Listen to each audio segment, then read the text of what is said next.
Ladies and gentlemen, on page 3 of the indictment against former President Donald Trump, Jeff Clark, a former top U.S. Department of Justice official, on Twitter explains the following.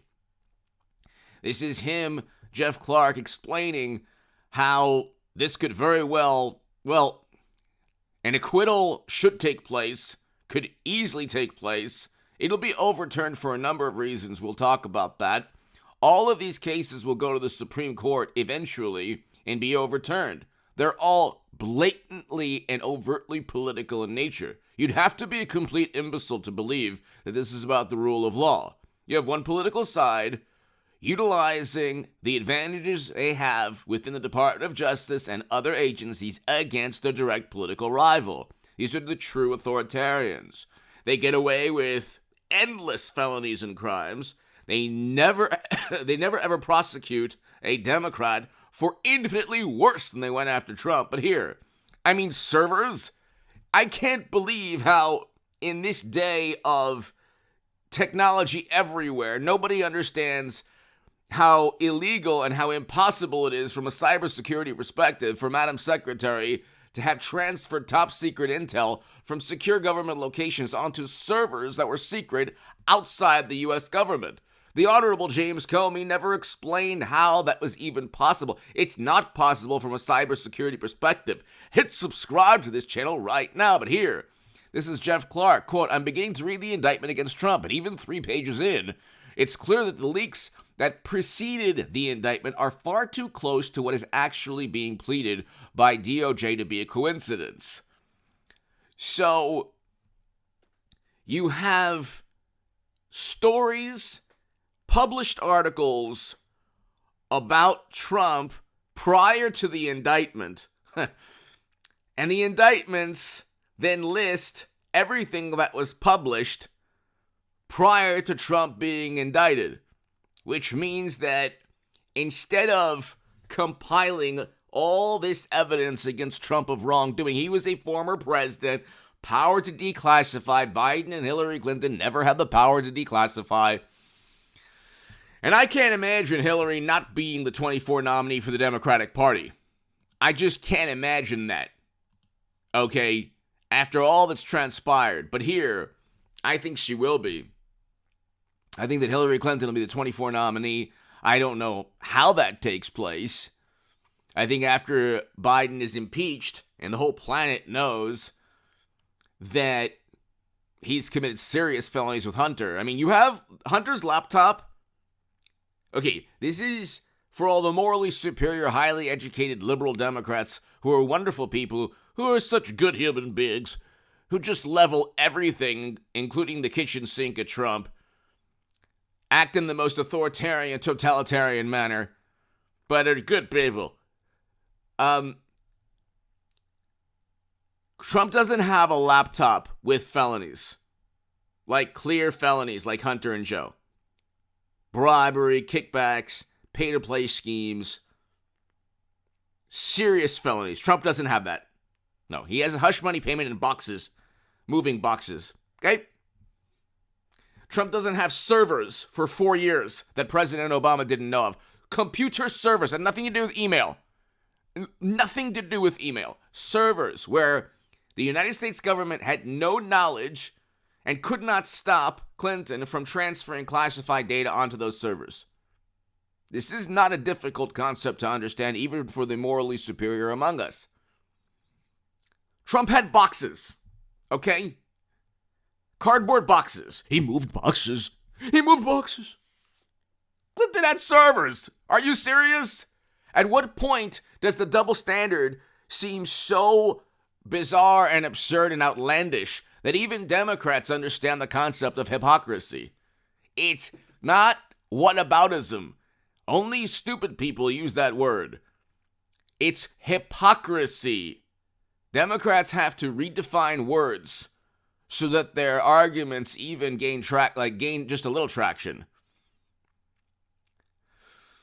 Whataboutism used to be called hypocrisy, double standard.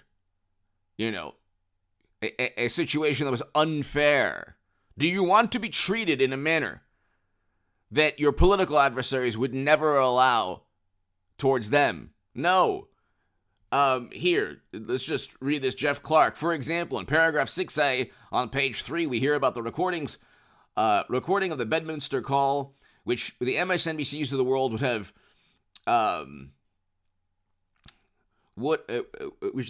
would have, let's just say, utilized forever, based on such leaks. This means that Trump's lawyers could not possibly be the source of the leaks. The leaks are coming from the DOJ. They must have investigated and punished. Also, the grounds for granting motion, highlighting jury pool, and dismissing the indictment before it reaches even its 1 month. All this is outrageous. Okay, the indictment has all the allegations within it that were published before the DOJ and before informants were supposed to have known about all of this, or were supposed to have told the DOJ. That's basically what this is about, or what Jeff Clark is saying, from what I understand. That's basically what he's saying. There's no way that the DOJ is basically utilizing the wonderful reporting from MSNBC and CNN and others and spinning it into, oh, well, we have all of this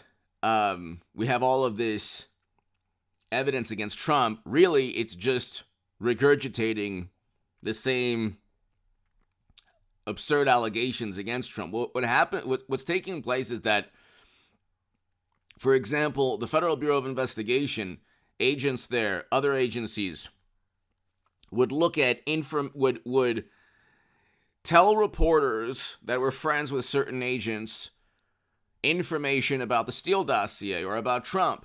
Then those reporters were right about the information. Then the investigators would investigate based on the information published that was fed by the agents of these government agencies. So it's this circular type of thing. The government agencies want stories to be written so then they can investigate those stories. So they just very easily, you have reporters who will basically work as public relations executives for the government as long as the government sides with a political party. And Trump will be exonerated here. He did not, okay, this is not a risk to national security. Whatever documents that he had, first of all, if he had documents related to national security issues, we would have known somewhat, like, a ballpark of what they were about. Clinton had geospatial photos she was the Secretary of State. So she had also, according to Business Insider, other publications, she had the identities of people working undercover. I mean, it was unbelievable. She was Secretary of State for 4 years with servers running outside the United States government. You have Hunter, who was accused by Ted Cruz. Hunter Biden is accused by Ted Cruz. And I believe Chuck Grassley as well, perhaps Rand Paul and others. I know Ted Cruz stated that it is impossible for Hunter to have written certain emails without knowledge of classified data. Because the emails and the classified documents read, it's like, you're copying, you're copying something verbatim.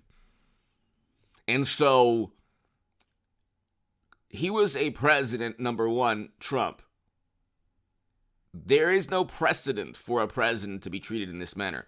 The legal precedent is that Biden and especially Clinton did infinitely worse. So that factors into the equation. If the legal precedent is that you get away with everything if you're a Democrat. I mean, and this is the thing. There are very intelligent people, brilliant people, who will not allow their adherence to tribalism to get in the way of just basic logic and common sense. Trump is being obviously targeted by his direct political rivals. If you don't see that, there's likely an emotional impediment or psychological inability to understand basic logic. Give me your thoughts below. Hit subscribe right now. I'll be back.